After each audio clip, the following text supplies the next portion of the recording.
இப்போ சாதாரண ஒரு மனிதர் நம்ம வந்து என்ன பண்ணுவோம்னா, நான் சந்நியாசமா போயிடுறேன்ப்பா அப்படி சொல்லும்போது, நம்ம உடலை நம்ம அலங்கரிச்சுக்கிட்டு இருப்போம். முகத்தை அலங்கரிச்சுக்கிட்டு இருப்போம். எல்லாம் ட்ரெஸ்ஸுலேருந்து எல்லாமே அழகழகா மேட்சிங்கா போட்டுக்கிட்டு இருப்போம். அப்படி போட்டுக்கிட்டு நம்ம சந்நியாசம் போறோம் அப்படி சொன்னா, நீ உடலை வெறுத்தா தானே சந்நியாசம் போணும். நீ சந்நியாசம் போகணும்னு நீ வாயால சொல்ற, உன்னுடைய உள்ளொளியை நான் பெருக்க வைக்கிறேன். அப்போ நம்ம வெளி தோற்றத்துடைய இந்த அழகூரா வைக்கிற அந்த உடலை வந்து நம்மளுக்கு வந்து அலங்கோலம் இல்ல, அந்த உடலை வந்து நம்ம நேசிக்காதபடியாக நம்ம உடலை உருவாக்கும்.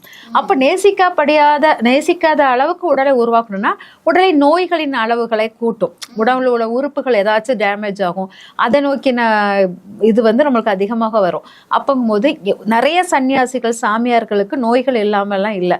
அவங்களுக்கு நோய்கள் இருந்தாலும் அந்த நோயை பத்தின கவனம், அதுக்கு சிகிச்சை எடுக்கணும், அந்த தாட்லாம் அவங்களுக்கு வராது. சுத்தி இருக்கவங்க தான் தூக்கிட்டு ஓடுவாங்க. இவர் வலிக்குதுன்னு கூட சொல்ல மாட்டார். அவர் பாட்டுக்கு இருப்பாரு. அவர் பாட்டுக்கு அங்க ரத்தம் வரும் அந்த புண்ணுல. எதுவுமே அவருக்கு அந்த உடல் வலியோ எதுவுமே தெரியாது. சுத்தி இருக்க சிசியர்கள் தான் அதை கேர் பண்ற மாதிரி ஓடிக்கிட்டே இருப்பாங்க.